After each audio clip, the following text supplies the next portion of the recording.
Friends, good morning అండి. Welcome back to my channel. అందరు ఎలా ఉన్నారండి? నేనైతే చాలా బాగున్నాను. మీరు కూడా చాలా చాలా బాగుండాలని ఆశిస్తున్నాను. ఈ రోజు వీడియో ఏంటంటే, మనకి ఇంకా ఈ మంత్ ఎండింగ్ లో మన మొదటి పండగ వచ్చేస్తుంది కదా. తెలుగు వారి మొదటి పండగ అంటే ఏంటి? ఉగాది పండగ.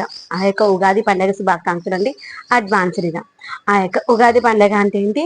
పచ్చడి చేసుకుంటూ ఉంటాం. పచ్చడి ఏంటిది? షడ్రుచులు. షడ్రుచుల మేళవింపే మనకి ఉగాది పండగ కదా. దాంతో పాటు మనము తీపి కూడా చేసుకుంటాం. అదే భక్షాలు, పోలేలు అంటాం కదా మన తెలుగు వారము. ఆ యొక్క పోలేలు నేను నా స్టైల్లో, విలేజ్ స్టైల్లో ఎలా చేస్తారనేది ఈ రోజు వీడియోలో చూపిద్దామనుకుంటున్నాను. అమ్మ ఇలానే చేసేది, నేను అలానే చేస్తున్నాను అనమాట. దానికోసము పెసరపప్పు అయితే తీసుకున్నాను. మనం ఏ కప్పుతోనైతే పప్పు తీసుకున్నామో అదే కప్పుతో చక్కెర తీసుకోవాలి. అందుకే మనము పప్పు కడుక్కునే ముందు పప్పునైతే ఒకసారి మెజర్ చేసుకోవాలన్నమాట. పప్పును ఒక 2 సార్లు అయితే మంచిగా కడిగేసి పక్కన పెట్టేసుకోవాలి. పప్పును కడిగేసి పక్కన పెట్టేసుకున్న తర్వాత ఒక 10 నిమిషాలు అయితే పప్పు నాననియాలి. 10 నిమిషాలు నాననిచ్చిన తర్వాత ఆ పప్పును మనము కుక్కర్లో వేసేసి సిమ్లో పెట్టేసి ఒక్క విజిల్ వస్తే సరిపోతుంది. లేదు మందంగా ఉన్న గిన్నెలో అయితే ఒక 15 నుండి 20 నిమిషాల్లో పడుతుంది. కానీ గిన్నెకి కుక్కర్కి అయితే వేరియేషన్ వస్తుంది. నేను చాలా ఇయర్స్ తర్వాత నిన్న కుక్కర్లో వేసాను. కానీ నాకు కుక్కర్లో కంటే గిన్నెలో వేసి పప్పు మనం చేసుకునేటువంటి భక్షాల పూర్ణం ఉంటుంది, అదైతే టేస్టీగా అనిపించింది అనమాట. అయితే ఆ యొక్క పప్పును మనము మంచిగా ఉడికిన తర్వాత 2 విజిల్స్ తర్వాత విజిల్ తీసేయాలి. అయితే ఇంకొకటి గుర్తుంచుకోవాలి, మనము విజిల్ పెట్టుకునేటప్పుడు వాటర్ క్వాంటిటీ చూసుకోవాలి. పప్పు కరెక్ట్ మునిగేలాగా ఉండాలి వాటర్ అంటే. అంతకంటే ఎక్కువ అస్సలు ఉండకూడదు, గుర్తుపెట్టుకోండి. ఒకవేళ మీరు కొంచెం ఎక్కువ వాటర్ పోస్తుంటే, మనము ఒకవేళ వాటర్ లూజీగా ఉంది అనుకోండి, మనం పప్పును మెదిపినప్పుడు వాటర్ ఉంటే ఆ వాటర్ కొంచెం పోయిన తర్వాత మళ్ళీ సిమ్లో పెట్టేసి ఆ వాటర్ అనుకోని మగ్గనివ్వాలి, దగ్గర పడినివ్వాలి. తర్వాత మనము పప్పు ఏ బౌల్తో తీసుకున్నామో అదే బౌల్తో షుగర్ తీసుకోవాలి. షుగర్ వేసుకొని ఒక 2 స్పూన్స్, ఒక 2 స్పూన్లు ఇలాచి పౌడర్ వేసుకున్నాను. వేసేసి ఇక్కడ చూసారా కొంచెమే లూజ్గా ఉంది. కరెక్ట్ క్వాంటిటీ తీసుకున్న తర్వాత నేను ఏంటంటే విజిల్ అయిపోగానే తీసేయలేదు, అట్లే వదిలేసాను చల్లదాకా. అప్పుడు ఏంటంటే దానికి ఉన్న ఆవిరంతా దాంట్లో పడి ఇంకా లూజ్ అయిపోయింది అనమాట. మనకు విజిల్ అయిపోగానే విజిల్ తీసేసేయాలి. అప్పుడు ఆ వేడి మీద మూత తీసేసి పెట్టేసి చల్లగా అయిపోతుంది.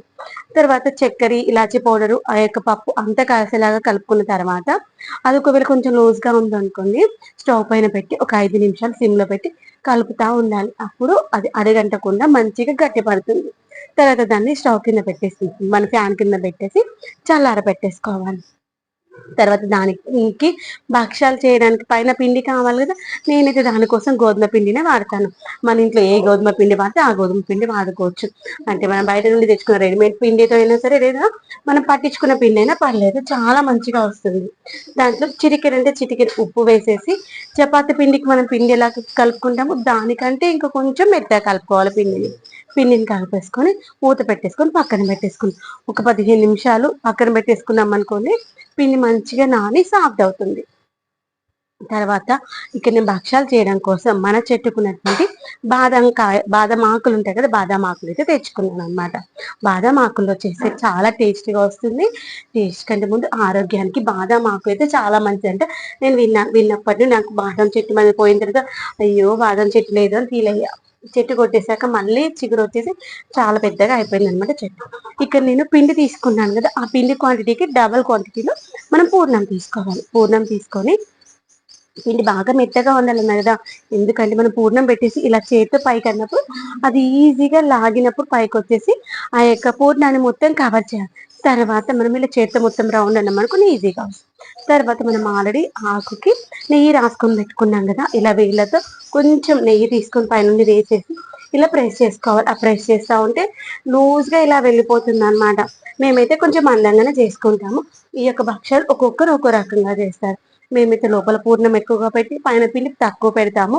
నెయ్యితోనే ఆ యొక్క భక్ష్యం చేసుకుంటాము. కొంతమంది ఏంటి పిండి పోసి తాళిస్తారు కూడా, అది మన ఇష్టాన్ని బట్టి ఉంటుంది. నేనైతే ఇలా చేస్తాను అనమాట. తర్వాత పెంక పైన కూడా కొంచెం నెయ్యి వేసి ఈ యొక్క భక్ష్యాన్ని తీసేసి ఆ యొక్క పెంక పైన వేసి ఫ్లేమ్ పెద్దగా ఉన్నప్పుడు 2 సైడ్లు మంచిగా కాల్చుకోవాలి. అక్కడ అది కాలుతా ఉంటుంది. ఆ లోపల మనం ఇంకొకటి చేసేసుకుందాం. సేమ్ అదే విధంగా మళ్ళీ ఆ యొక్క ఆకుకి నెయ్యి రుద్దేసుకొని మళ్ళీ పిండి తీసుకొని, గోధుమ పిండి ఉంది కదా, ఆ పిండి తీసుకొని ఇదిగోండి ఇలా దానిపైన ఒకసారి ఇలా అనేసి దానిపైన మనం కొంచెం అంటే కొంచెం అప్పలాగా చేసేసి మనం తీసుకున్నటువంటి పూర్ణం పిండి ఉంది కదా, ఆ యొక్క పూర్ణాన్ని ఎక్కువ క్వాంటిటీలో తీసుకున్నాం. మీరు అబ్జర్వ్ చేస్తారా? అంతకుముందు నాకు పిడికిల్లో పట్టే కంటే తక్కువగా ఉంది చూడండి. పిడికిలో చాలా టైట్ గా పడుతుంది. ఇలా ఉండాలి.